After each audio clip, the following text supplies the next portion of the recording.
Selamat pagi anak-anak. Bagaimana keadaanmu hari ini? Sehat bukan? Bapak berharap kalian di rumah sehat. Ya, pada pagi hari ini kita akan belajar tentang sistem peredaran darah pada manusia. Sudah ada yang tahu sistem peredaran darah pada manusia itu? Ya, Bapak akan menjelaskan tentang sistem peredaran darah pada manusia pada hari ini. Peredaran darah manusia itu adalah mengalirnya darah di dalam tubuh pada manusia. Sistem peredaran darah dalam tubuh ada dua, yaitu peredaran darah kecil dan peredaran darah besar. Sistem peredaran darah kecil yaitu darah mengalir dari bilik kanan menuju paru-paru melalui arteri pulmonalis. Di dalam paru-paru terjadi pertukaran darah yang banyak mengandung karbon dioksida atau CO2 dengan darah yang banyak yang mengandung O2 atau oksigen. Darah yang banyak mengandung oksigen kembali ke jantung melalui vena pulmonalis. Sedangkan sistem peredaran darah besar yaitu darah yang mengandung banyak oksigen mengalir dari bilik kiri jantung ke seluruh tubuh kecuali paru-paru melalui arteri besar atau aorta. Selanjutnya, terjadi pertukaran darah yang banyak mengandung oksigen dengan darah yang banyak mengandung karbon dioksida di seluruh tubuh. Darah yang banyak mengandung karbon dioksida kembali ke jantung melalui vena ke serambi kanan. Nah, itu tadi adalah sistem peredaran darah besar manusia. Nah, apa saja organ-organ yang menyusun sistem peredaran darah manusia? Ya, organ yang menyusun sistem peredaran darah manusia yang pertama adalah jantung. Jantung adalah organ tubuh manusia yang berfungsi memompa darah ke seluruh tubuh. Jantung memompa darah dengan cara berkontraksi dan berelaksasi secara bergantian, sehingga jantung berdenyut, mengembang, dan mengempis. Jantung terletak di dalam rongga dada sebelah kiri. Ukuran jantung kira-kira sebesar kepalan tangan kita. Jantung tersusun atas kumpulan otot-otot yang sangat kuat yang disebut miokardium. Jantung terdiri atas 4 ruang, yaitu serambi kanan, serambi kiri, bilik kanan, dan bilik kiri. Antara bagian kanan dan kiri jantung dibatasi oleh sekat jantung yang disebut katup jantung. Katup jantung berfungsi untuk mencegah bercampurnya darah yang mengandung oksigen dengan darah yang mengandung karbon dioksida. Otot penyusun bilik jantung lebih tebal daripada otot pada serambi jantung. Hal ini disebabkan tugas bilik jantung lebih berat. Tugasnya yaitu memompa darah keluar dari jantung ke seluruh bagian tubuh.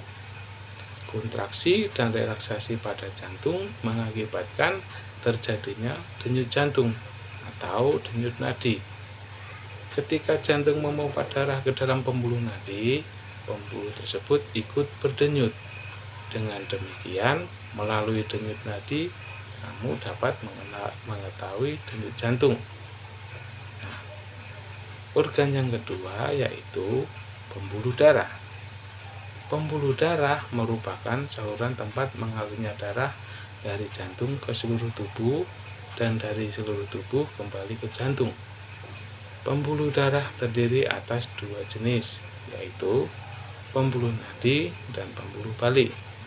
Pembuluh nadi disebut arteri, sedangkan pembuluh balik disebut vena.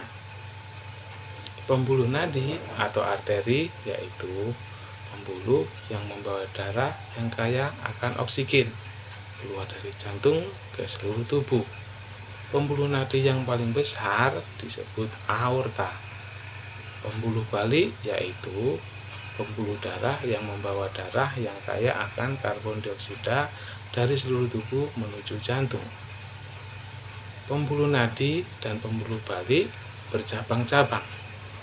Ujung cabang pembuluh terkecil disebut pembuluh kapiler.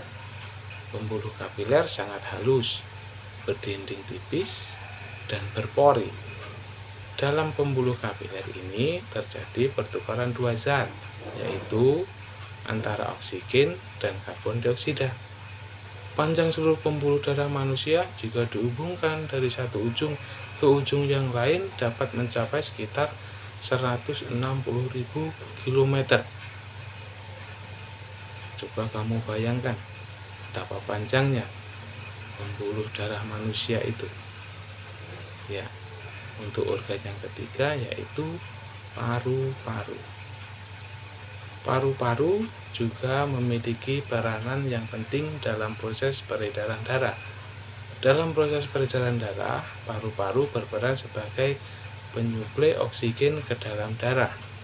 Darah yang telah diedarkan ke seluruh tubuh tidak lagi mengandung oksigen, akan tetapi banyak mengandung karbon dioksida. Setelah kembali ke jantung, darah yang akan mengandung karbon dioksida akan dipompa ke dalam paru-paru. Selanjutnya, karbon dioksida diambil dan diganti dengan oksigen melalui proses pernafasan. Paru-paru terdiri atas ribuan tabung bercabang. Tabung bercabang yang jumlahnya ribuan, semakin ke ujung semakin mengecil.